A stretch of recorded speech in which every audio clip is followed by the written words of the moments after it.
Good morning. Good to see you. How are we feeling today? How's the room feeling? Thumbs up, thumbs down. How are we feeling? Pretty good. Okay. Well, good to see you guys. We're back for another week. Over the summer, we're going through about 8 weeks here, going through the topic of spiritual warfare.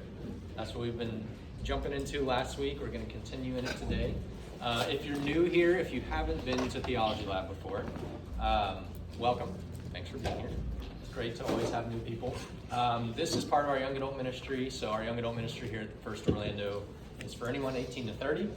We have this class. We've got a worship service on Tuesday nights as well. We'd love for you guys to be a part of it and get more connected with us. If you are new, there's those black new here cards on your tables. Please fill it out for me. That way we have a chance to follow up and just get to know you a little more, give you more info about what stuff we have going on. That would be super helpful for us.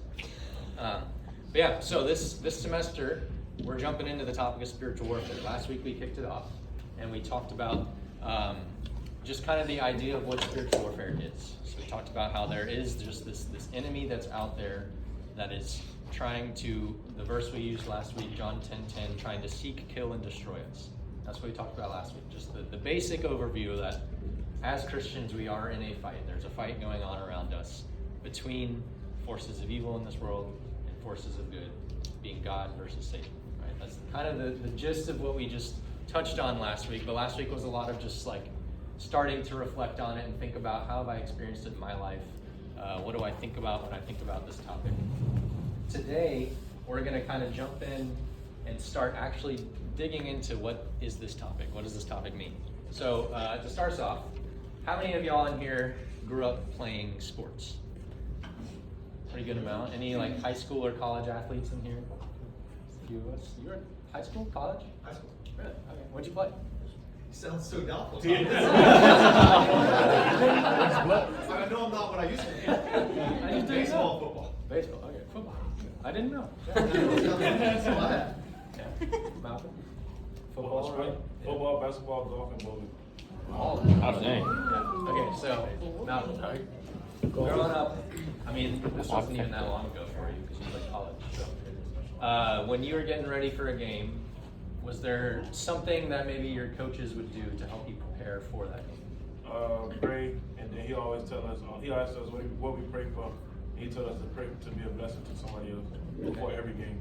Oh, that's a really good answer. That's a really good answer. How about, is there anything they would do to help you like prepare for who you're playing against? Watch film. Watch film. Yeah.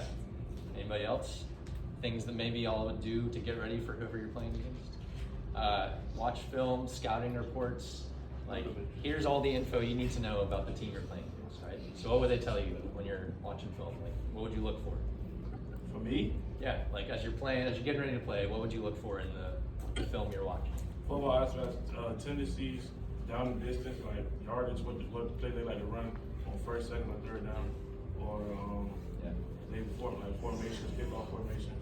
Yeah. Who's like a 3-star, 4-star, whose name, like names, Okay. Yeah. and like coaching styles, who the coaches played for when they was young. 'Cause that's what, if you know who they played for when they was younger, that's the same tendency that they'll bring to a team. That's really good. That's really good.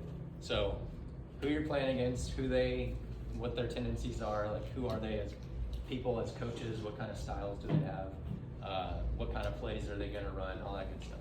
That's perfect. Because that really ties into what we're going to talk about for the next couple weeks in this series, which is that the first question we're really trying to answer with this series is who is the enemy? Who is the enemy? And so what we're really doing for today and for next week is we're having a scouting report basically of who the enemy is, because as we start to explore this idea of spiritual warfare, we have to know what are his tendencies going to be, right? How is he going to fight against us? What kind of strategies does he have? Who is he in general, or who are the team that we're playing against, if you will, right? Like what are they going to do for us or against us? So that's what we're going to do next couple weeks, is just really start to dive in and get a scouting report, if you will. We're going to watch film. We're going to, all those sports analogies, right, of trying to know who the enemy actually is. Because, as we talked about last week, unawareness of the enemy is a really great spot for him to work in our lives. If we don't know how he's going to operate, if we don't know who he is, that's a perfect spot for him to be because he knows he's going to be able to influence us without us knowing. So today, what we're going to do is we're going to really focus on kind of the backstory of who the enemy is, what we see in the Bible about Satan and about his army, right? So what we're going to do is we're going to kind of have a bit of a survey of some different scriptures and look at what each one of these scriptures tells us about who the enemy is, who Satan is. So last week we mentioned, and we'll start here again, Genesis chapter 3, right? The very beginning of the Bible, 3 chapters in, Satan gets introduced into the story. So God has just created everything. He said it's all really good. Everything's perfect. He's made this beautiful garden for man and woman to live in and all the animals and all that good stuff. And chapter 3 comes along, and what we see is this verse. Now the serpent was more crafty than any other beast of the field that the Lord God had made. He said to the woman, "Did God actually say, 'You shall not eat of any tree in the garden'?" And the woman said to the serpent, "We may eat of the fruit of the trees in the garden, but God said, 'You shall not eat of the fruit of the tree that is in the midst of the garden, neither shall you touch it, lest you die.' But the serpent said to the woman, 'You will not surely die, for God knows that when you eat of it, your eyes will be opened, and you will be like God, knowing good and evil.'" So this is the first scripture we see where Satan gets introduced in the story, and he's not named here, right? We don't see Satan by name, but we see this serpent coming along, and we find out later in the Bible, which we'll get to in a second, that serpent is Satan, right? There's other passages that reference back to this, but we can know it's also Satan because this serpent is talking to Adam and Eve in the garden. Serpents don't typically do that, so that's your first clue. It's not just any ordinary serpent, right? It's probably something more going on here. But also we get a clue because we see, what is this serpent actually trying to do? The serpent is trying to deceive Adam and Eve. The serpent is at work in this garden trying to disagree with or deceive or steer Adam and Eve away from what God has already told them to do. And so he says, hey, if you eat from this tree, you will be like God. And so a couple things that this teaches us about the enemy, about Satan, is that, number one, Satan's already playing his cards here, showing us what his strategies are going to be like. That he's shown up in the garden, trying to deceive and trying to cause people to feel this sort of desire that I want to be like God as well. Right? That's some sort of hint as to what Satan's motives are, that he wants people to be like God. We also know from this that Satan must have at some point existed before all of Adam and Eve and creation and all that stuff existed, right? Because when God just created everything, he created and said it was all good. Everything was perfect. Adam and Eve were in this garden that was perfect. But there's one thing in the garden that is not perfect, which is the serpent. Meaning that at some point between the fallen Adam and Eve right here, and Adam and Eve's creation, and everything else that's existed, Satan must have been created at some point and fallen at some point before he entered into the garden. Right? Everything else was good except for Satan. So Satan existed before that as some sort of entity. And we're going to learn here in a second a little more what that is. But at this point, Satan's bad, everybody else is good, and Satan's trying to get everybody else to be on his level, to be bad as well, to know knowledge of good and evil, to be like God. So Isaiah chapter 14 teaches us a little more. Now, let me preface this passage. Isaiah and another passage we're about to read are a book of prophecy. And so when we talk about prophetic books, like Isaiah, like Ezekiel, which is the other one we're going to read in a second, a lot of times prophetic books can have almost a sort of like two-sided fulfillment, where there's a prophecy that's given and it can have a very immediate, like real-time, near-sighted fulfillment. It can also have a far-sighted, like far-reaching fulfillment. And so in this passage that we're about to read, Isaiah is writing a prophecy against the king of Babylon. So the empire of Babylon was this empire that came in and basically took over Israel. They conquered it. There's this thing we read about in the Bible called the Babylonian exile, where all the Israelite people are basically kicked out of Jerusalem and sent to go live in Babylon. And so Isaiah is writing this prophecy that's spoken against the king of Babylon. And it has this kind of nearsighted, immediate fulfillment that he's talking about the king of Babylon here. He's saying, hey, this is something that God has said against the king of Babylon. It can be fulfilled by talking about the king of Babylon. But it can also have a fulfillment that speaks towards something greater or something farther outside of just the king of Babylon. And so we'll read it here and then I'll explain what that looks like. Isaiah chapter 14, verses 12 through 14. Isaiah says, "How you are fallen from heaven, O day star, son of dawn. How you are cut down to the ground, you who laid the nations low. You said in your heart, I will ascend to heaven. Above the stars of God, I will set my throne on high.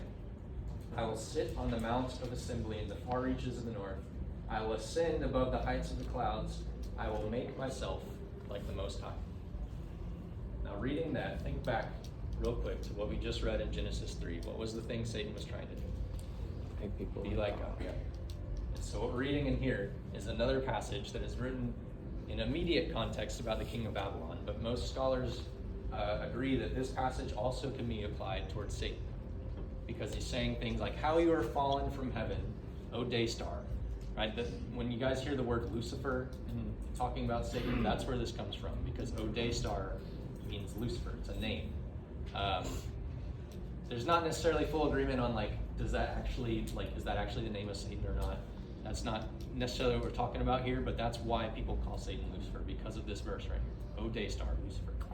And so most people would agree that this passage is talking about Satan because it's using language that would not apply to the king of Babylon, who had never been to heaven. There was no way for him to fall from heaven.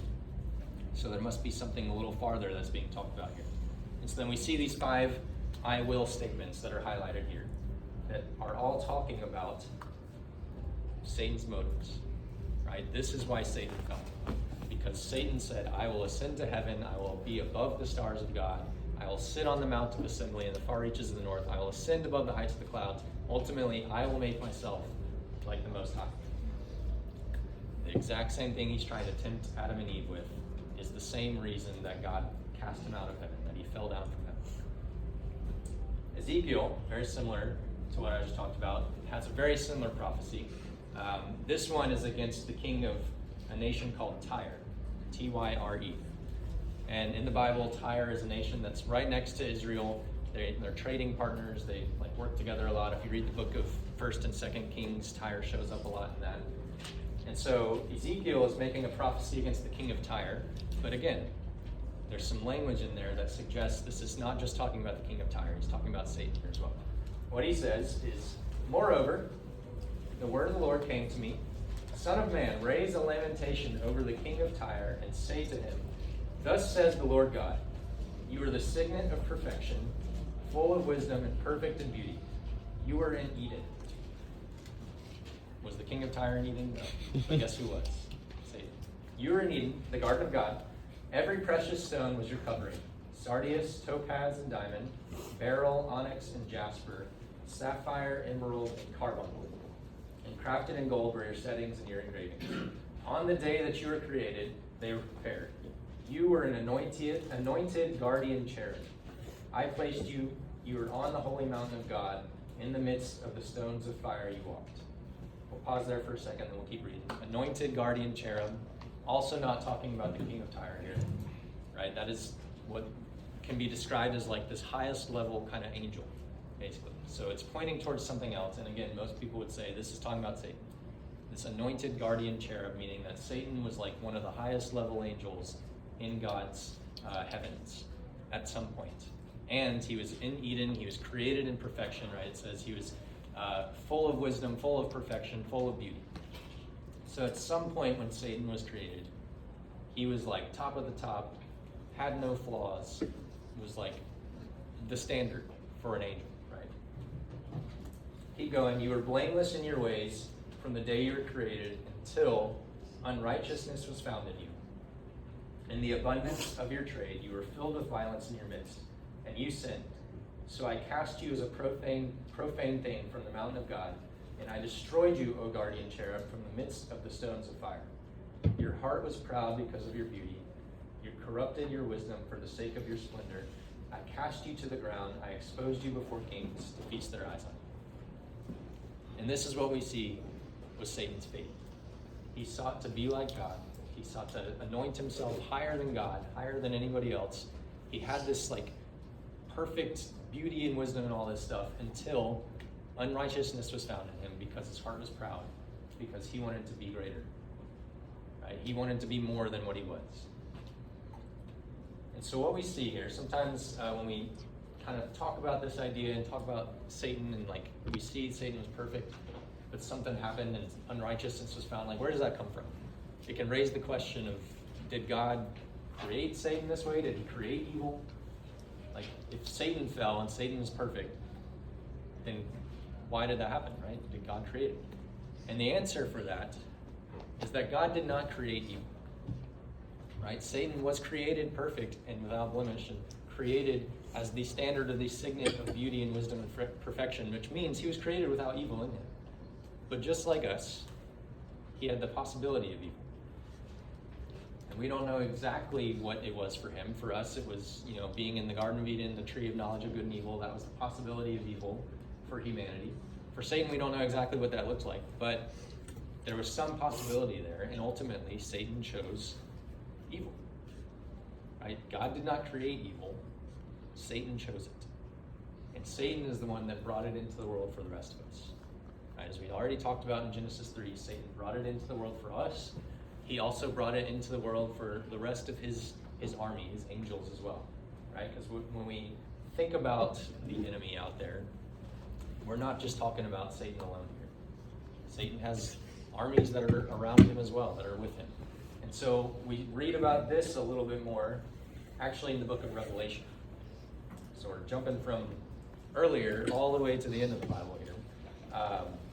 Revelation describes, again, another kind of prophetic vision. This time the Apostle John has this vision where he sees just like a vision of what's to come at the end of the world, or at the end of time, right? When God's going to come back and bring us all up to heaven and cast judgment on those that are against him, cast judgment on Satan finally. We see this prophecy, and in Revelation chapter 12, John gets these two visions of this great dragon and this woman that's giving birth to a child. And there's, again, a lot of symbolism there that points towards some history of Satan and what Satan's motives are. So, John 12, starting in verse 1 to 6, we'll read through it real quick. A great sign appeared in heaven, a woman clothed with the sun, with the moon under her feet, and on her head a crown of 12 stars. She was pregnant and was crying out in birth pains and the agony of giving birth. And another sign appeared in heaven. Behold, a great red dragon with 7 heads and 10 horns, and on his head 7 diadems. His tail swept down a third of the stars of heaven and cast them to the earth. And the dragon stood before the woman who was about to give birth, so that when she bore her child, he might devour it. She gave birth to a male child, one who is to rule all the nations with a rod of iron. But her child was caught up to God and to his throne. And the woman fled into the wilderness, where she has a place prepared by God in which she is to be nourished for 1,260 days. Now, there's a lot of symbolism in there that we're not going to necessarily unpack right now. But the things for us to focus on in regards to Satan are, there's 2 main characters in this vision. Great red dragon, that would be Satan.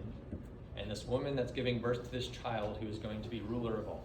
Who do we think the child is? Jesus. Yes. Good job. Yes. So it's Jesus and Satan here. And Satan is waiting in this vision to devour Jesus when he gets born. So it's pointing towards the birth of Jesus, his reign here on earth. Satan trying to defeat Jesus when he was here on earth. But what we see is this verse, the part of the verse I highlighted here that says a third of the stars were swept down from heaven by the dragon's tail. And what that means is it's actually pointing towards the idea that when Satan fell from heaven, when he was cast out due to his pride, due to his trying to be like God, he took a third of the angels with him.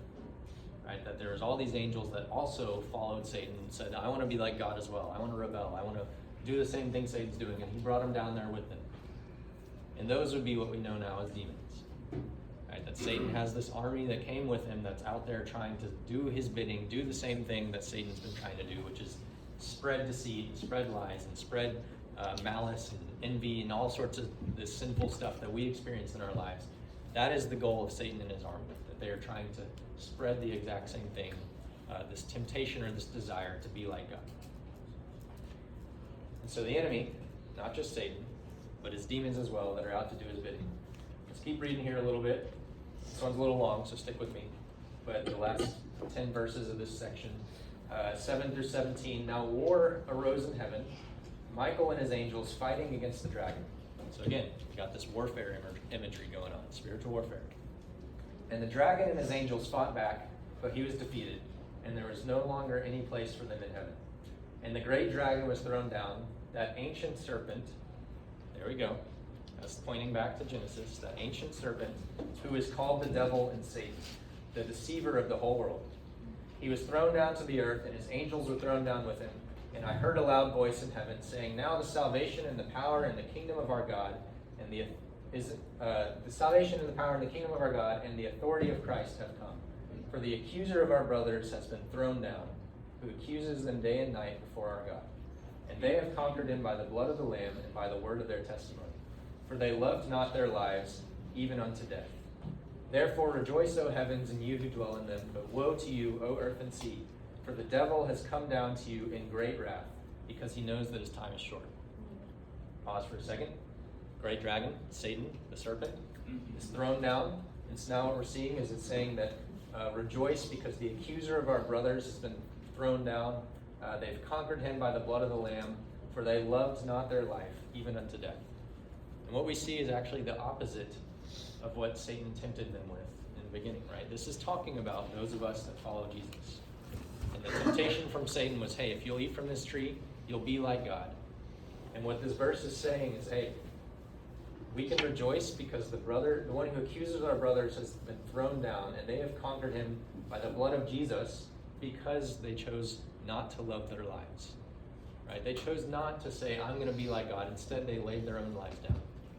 That's what it's saying. The opposite of Satan's temptation.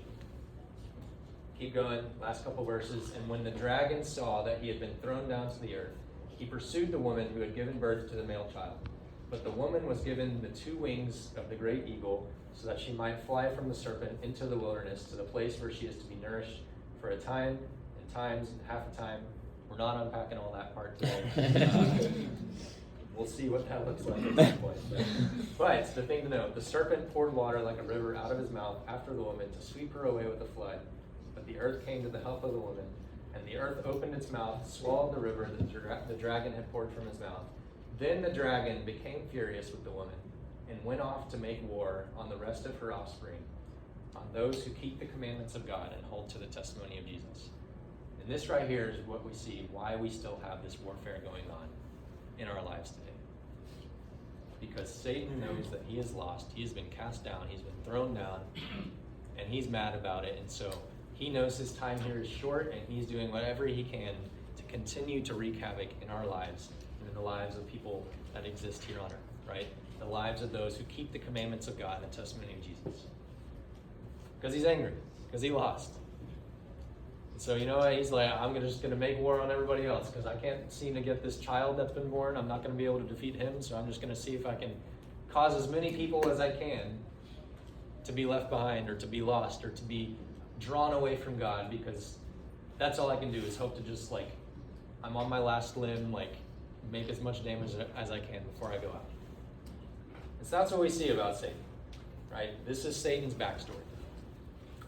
He wanted to be like God. He tried to make himself greater. He tried to ascend above God. God threw him out, said, you're not able to do this, right? There's no, like, this is not how we operate. You're cast out. You're down to heaven now. And for some reason, we don't know exactly why, God still allows for Satan to be present, right? That's another question that can come up with this.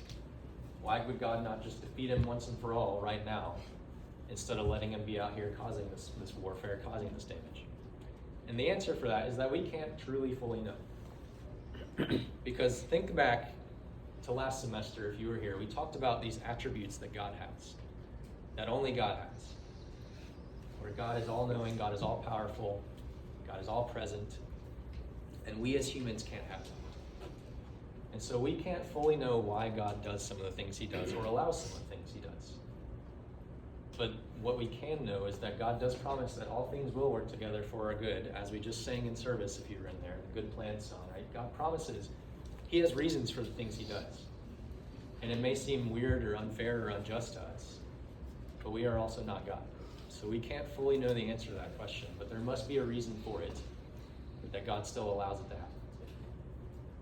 But if there's anything to really remember from this kind of backstory of Satan, next week we're going to talk all about like what are the strategies Satan uses. We'll get into like how does he fight us, what are his tactics, what plays does he run, all that kind of stuff. But the thing to remember for today about Satan's story is that Satan's story is not that different from ours. And here's what I mean by that. Think about Satan's story.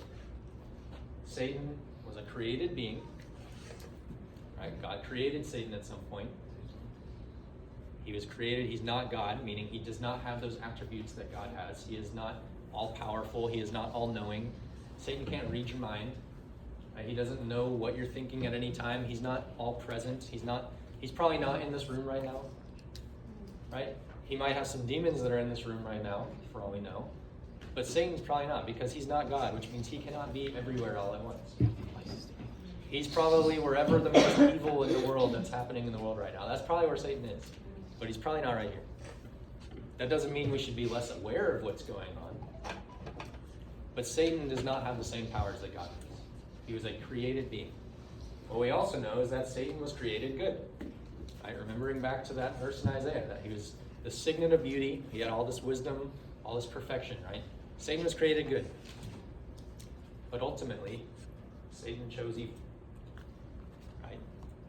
Satan's the one that chose to pursue being like God and rebel against God and bring evil into the world. And here's how that's similar to us. Because think about us. What do we know about us? We were created. We were created good. We are damaged by it. Right? We were created beings. We don't have the powers that God has. We don't know everything. We aren't all perfect, all good, all this kind of stuff. But we were created good. God did create us and say that we were very good and we were in this garden of perfection. But because of Satan choosing evil, the result of that is that he tempted us. We were damaged by evil. And now we experience the same kind of temptations that Satan has been trying to bring about in the world, right? We know that Satan is driven by this desire to be greater than God. And in the same way in our lives, he is trying to spread that desire to us, right? We've got greed, we've got pride, we've got lust, we've got envy, we've got anger, like sinful anger. There is righteous anger, but we've got sinful anger, right? We've got all these things that are a result of Satan saying, hey, you could be like God if you'll just pursue this path. And so these desires that we have in our hearts and in our lives are really a result of trying to over-desire, trying to be like God and say, you know what, if I could just be like God, if I could just know good and evil, if I could just choose what's right, I'm going to be able to have what I want and what I think is best. And so the reason that it's important for us to know this backstory of Satan is to know that this is how he's going to operate in our lives, right? We know what his motives are. And so because of that, we can start to look at our own motives and say, hey, is this something that God desires, or is this something that Satan might be, or his forces might be trying to put into my life and into my heart to make me desire to be like God as well? To make me be like, how can I be greater than God? We have to watch out for that, right? The reason that it's so important to know this is because Satan serves as a warning for us to not make the same mistake he did. To not choose to be greater in everything else in our life. To not choose to say, I'm not good enough, I'm not strong enough, I'm not powerful enough, so I gotta figure it out, I gotta be better, right? I gotta do better, I gotta work harder to earn salvation, or I gotta work harder to make myself right with God, or I gotta, because I'm not good enough and God's not good enough for me, I gotta just forget God, I'm gonna do my own thing. That's the warning of Satan's story for us. And the thing that Satan didn't get is that we aren't good enough. All right, we are not powerful enough. We are not strong enough. We don't know enough. And that is why we turn to God. Right? That's what Satan didn't get. That's why he rebelled. And the point of it is for us to not do the same thing, to say, I know I'm not good enough, so I'm going to turn to the one who is. All right? And the big difference between our story and Satan's story, Satan will never win, but we have a chance to, because it doesn't depend on us. Right? Winning spiritual warfare, winning the fight, does not depend on us doing better or being strong enough. It depends on us turning to the one who is, who already won the battle for us, which would be Jesus. Amen. That's the thing to remember. As we think about Satan's backstory, as we think about how he's going to try to work against us. He didn't get it, he rebelled. Let's not make the same same mistake. When we experience this warfare, constantly turn to Jesus, because he is the one that has already defeated it and will make it right for us. Okay? Any questions? How are we feeling? Good. Yeah? That was a lot of like symbolism and stuff. I know it can be kind of confusing at times. But if we're good, okay, let's break for discussion, and then we'll come back up and wrap up, okay? Questions for the day, right here.